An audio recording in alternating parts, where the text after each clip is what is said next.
குப்பையில் கிடந்த தங்கச் சங்கிலியை எடுத்து அதனை அதன் உரிமையாளரிடம் ஒப்படைத்தவருக்கு குவியும் பாராட்டு. சமூக வலைதளங்களில் வீடியோ வைரலாகி வருகிறது. கோவை சித்தாபுதூர் பகுதியைச் சேர்ந்தவர் சக்திவேல், வயது 47. இவர் ஸ்ரீனிவாசா வேஸ்ட் மேனேஜ்மெண்ட் சர்வீஸ் என்ற நிறுவனத்தில் ஒப்பந்த தூய்மை பணியாளராக கோவையில் பணியாற்றுகிறார். சாய்பாபா காலனி பகுதியில் 69வது வார்டில் வழக்கப்போல் சக்திவேலும் அவரது நண்பர் மணிகண்டன் இருவரும் பணிக்கு சென்று குப்பைகளை சேகரித்து தரம் பிரித்து வந்திருக்கின்றனர்.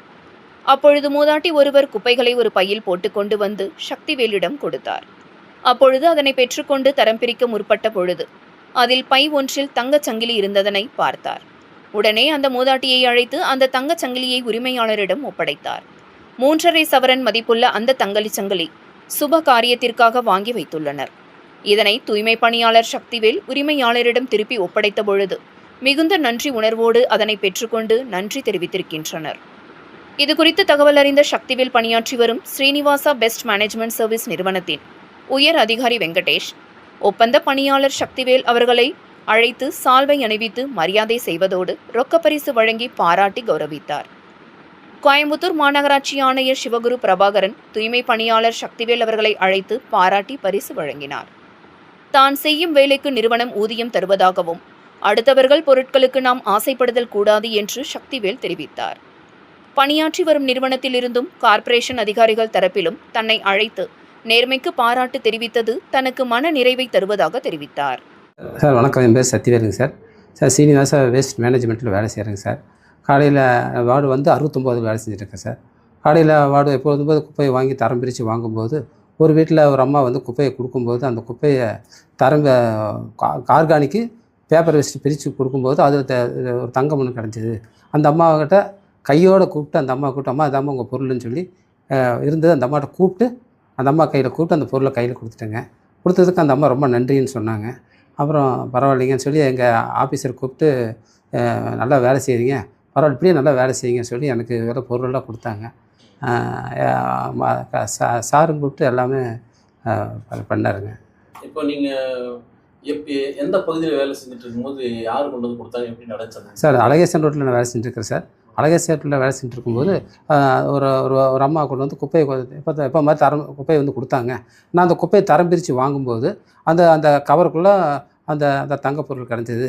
அந்த அம்மாவை கூப்பிட்டு, அம்மா அந்த உங்கள் பொருள் இருந்துக்குது உங்கள் ஆமாம் தம்பி, ரொம்ப நன்றி தம்பி, கல்யாண ஃபங்க்ஷன் கொடுத்தது, அதனால் ரொம்ப நன்றி தம்பின்னு சொல்லி வாங்கிட்டு போயிட்டேன். ரொம்ப தேங்க்ஸ் சொல்லிட்டு போனாங்க. நீங்கள் அந்த பொருள் தங்கம்னு தெரிஞ்சது எப்படி தெரிஞ்சு? வெளில பார்த்தீங்களா இல்லை எதனா கவர் குள்ளதா? இல்லைங்க, அது பார்க்கும்போது அந்த கவரில் அப்படியே இருந்துச்சுங்க. பார்த்தா அந்த கவரில் அப்படியே தெரியுதுங்க. அந்த அம்மா கூப்பிட்டு சொல்லும்போது அந்த அம்மா ஓடி வந்து, அம்மா என்னோட பொருள் தம்பி, ரொம்ப நன்றி தம்பின்னு வாங்கிட்டு போயிட்டாங்க சார்.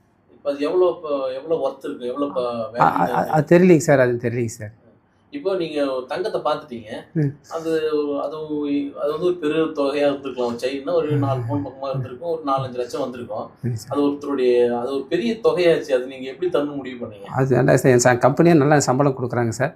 அதனால் நான் மற்றவங்க பொருளுக்கு ஆசைப்பட மாட்டேன் சார். இது நீங்கள் இப்படி பொருள் கொடுத்தோன்னே உங்களை கமிஷனர் சார்லாம் கூப்பிட்டு பாராட்டணும்? ஆமாங்க சார், அவங்க சாரெல்லாம் கூப்பிட்டு சால்வெல்லாம் போட்டாலும் பாராட்டினேன் சார். கமிஷனர் சார் கூப்பிட்டு பாராட்டு பண்ணுறாங்க, எங்கள் எஸ்எஸ்ஓ பாராட்டு பண்ணாருங்க. எங்கள் கம்பெனி சார்புலையும் கூப்பிட்டு பார்ட்டி இந்த ஃபங்க்ஷனை வச்சு பாராட்டு வச்சு நடத்துனாங்க சார். கமிஷனர் என்ன சொன்னாருங்க? கமிஷனர் நல்லா வேலை செய்யுங்க, நீ நல்லா பரவாயில்ல நல்லா வேலை செய்கிறீங்க, நீ நல்லா சிறந்து வேலை செய்யுங்க சொன்னாருங்க சார். ஓனர் என்ன சொன்னாங்க? ஓனர் அவர் வந்து நல்லா பாராட்டி அவர் நமக்கு கிஃப்டெல்லாம் கொடுத்தாருங்க சார். இது எதிர்பார்த்தீங்களா இந்த இதெல்லாம்? இல்லை, நான் எதிர்பார்க்கவே இல்லைங்க சார். உண்மையாக வேலை செஞ்சு அதுக்கான பலன் இருக்குன்னு நினச்சேன் சார். இப்போ கமிஷனர் என்ன சொன்னார் உங்ககிட்ட? அவர் ரொம்ப பாராட்டினார். பரவாயில்ல, நல்லா கான்ட்ராக்ட் நல்லா கரெக்டாக வேலை செய்கிறீங்க, பரவாயில்ல இன்னும் நல்லா சிறப்பாக வேலை செய்யுங்கன்னு சொன்னாருங்க சார். பாராட்டும் போது உங்களுக்கு எப்படி இருந்தது? ரொம்ப சந்தோஷமாக இருந்ததுங்க. இந்த மாதிரி பரவாயில்ல, நான் உண்மையாக வேலை செஞ்சால் அதுக்கான பலன் இருக்குதுன்னு சொல்லி அப்போ தான் எனக்கு சந்தோஷமாக இருந்தது. இப்போ நீங்கள் ஒரு கடைநிலையே வேலை செய்யும்போது உங்களுக்கு வந்து ஒரு குறைந்தபட்ச தொகை தான் சம்பளமாக கிடைக்கும். அது ஒரு பெரும் தொகை. அது மேலே ஆசைப்படலை, ஏன், என்ன காரணம்? அது மற்றவங்க பொருள் ஆசைப்படக்கூடாது, வேலையில் உண்மையாக இருக்கணும், ஆனால் அதனால தான் சார் அந்த உண்மையாக இருக்கும்னு நினச்சேன். உங்கள் ஆஃபீஸில் எம்ப்ளாயிஸ்லாம் இப்போ எப்படி உங்களை பார்க்குறாங்க? ரொம்ப பரவாயில்ல, எல்லாம் வாழ்த்துக்க சொன்னாங்க. பரவாயில்ல, உண்மையாக இருக்கிறீங்க, அந்த மாதிரி தான் இருக்கணும், பரவாயில்ல நல்ல விஷயம் தான் எல்லாம் பாராட்டினாங்க சார்.